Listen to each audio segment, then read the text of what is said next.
This is the Dark Illumination Report podcast for Tuesday, August 25th, 2020. On today's episode, I'm going to be talking about Jerry Falwell Jr. and the Pool Boy as a teachable moment about the nature of the Christian God and his followers.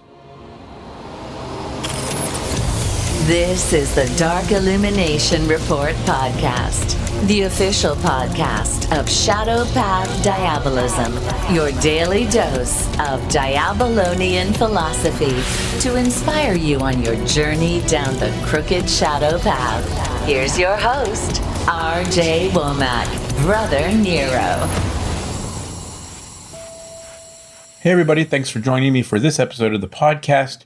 As always, I'm R.J. Womack, aka Brother Nero, and this is the Dark Illumination Report podcast. And I'm your friendly neighborhood diabolist, and I'm glad you're here. So today I want to talk about Jerry Falwell and the Pool Boy.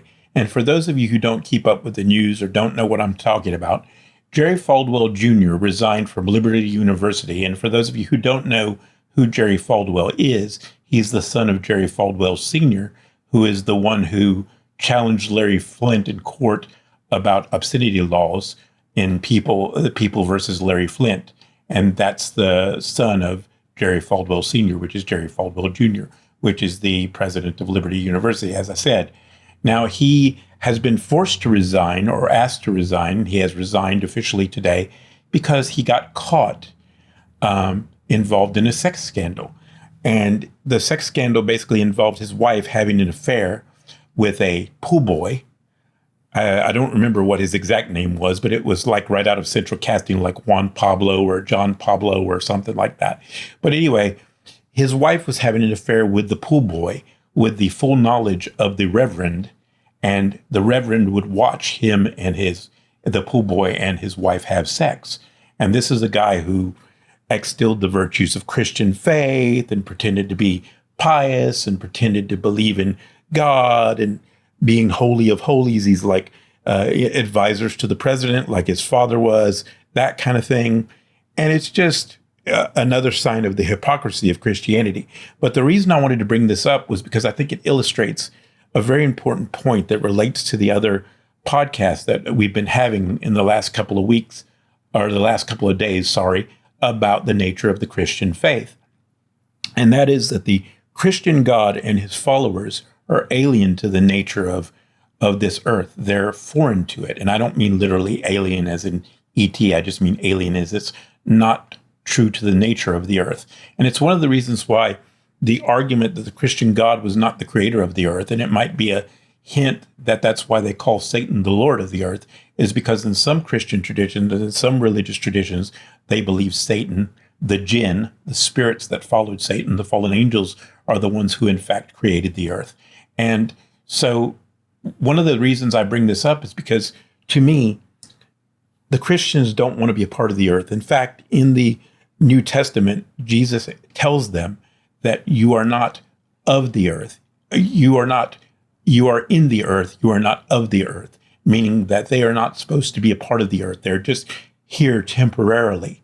They're just temporarily passing through the earth. So they shouldn't get caught up in the ways of the world and in the ways of Satan and stuff like that. So what I think this basically says is that the Christian God, the God of the Christians, Muslims, and Jews, is an alien force to this world. It's not his natural state. And therefore, the things of nature are not natural to him. And he advises his children not to live according to the laws of nature and according to the laws of the earth. If anything, he wants them to live outside of them and be different from them. And I think this is why people like Jerry Falwell Jr. fail, because they try to live up to these standards that are impossible. They're not natural. They're not normal. They don't keep us in balance with the way life really works.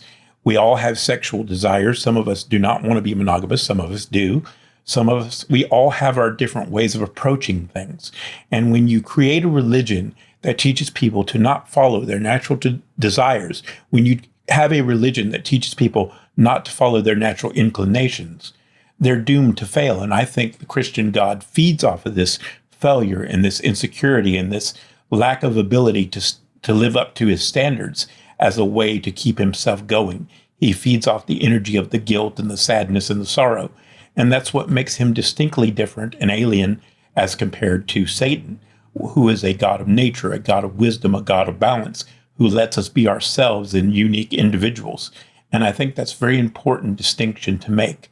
So if you want to know why I oppose Christianity, besides the obvious reasons, this is another reason why I think Christianity is a religion that is not good for most people. It does not accept our unique nature, our unique way of approaching life. It doesn't leave a lot of room for individuality.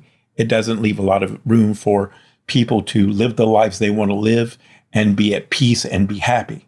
Diabolism, by contrast, shadow path diabolism specifically, is all about maintaining a balance in your life and living the best life you can and not feeling guilty about those things that come natural to you. And Christianity is exactly the opposite. It is a cancer. It is a poison. It is a unnatural religion. And that's one of the reasons why shadow path diabolism exists, to give people an alternative point of view that tells them you do not have to feel guilty about what comes natural to you. You do not have to feel guilty about those natural desires to protect yourself, protect your family, do what's in your best interest. Satan does not demand that you give up your own free will in order to serve him.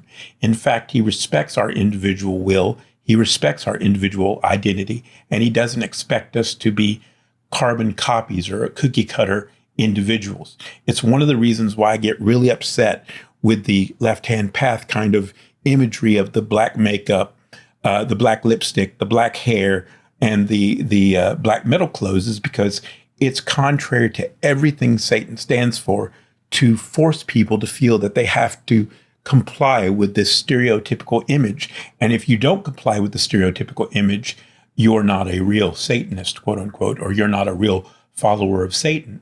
That's one of the reasons why I chose to create this term of shadow path diabolism, to distinguish this tradition from the typical traditions of Satanism, because I want people to understand that my understanding of Satan and the nature of Satan is that he respects our individuality, and he doesn't want us to be robots. He doesn't want us to be automatons. He wants us to be individuals with our own desires and our own will. And all he asks in return is that we give him the respect and the reverence that he deserves for the gifts that he's given us. That's what he expects from us. He doesn't expect us to sacrifice our lives or our personal desires for him.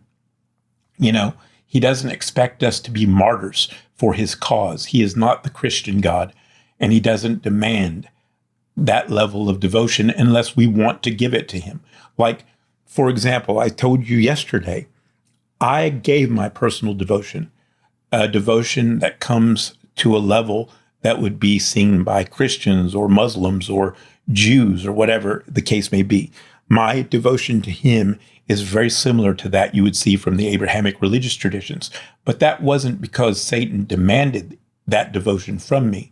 It's because I chose to give it, because I respect Satan and I love Satan, and I want to see his religion grow and flourish. I want to see his worship grow and flourish. I want to see more people seeing him for who he is and taking part in the gifts he gave them, and to break free from Christianity, from Islam, from Judaism, and be free.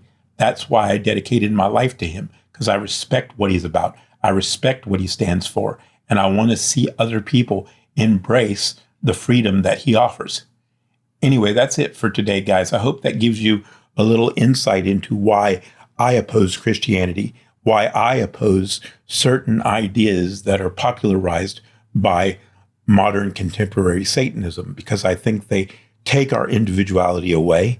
I think it makes us robots and automatons, and we have to fit a certain mold. Otherwise, we're not real Satanists, or we're not real devotees of the devil. And that's nonsense. And it doesn't come from Satan. It comes from other people. It comes from human beings who decide to make all these arbitrary rules about right-hand path, left-hand path, black, white, good, evil, all this nonsense that has nothing to do with Satan in most cases.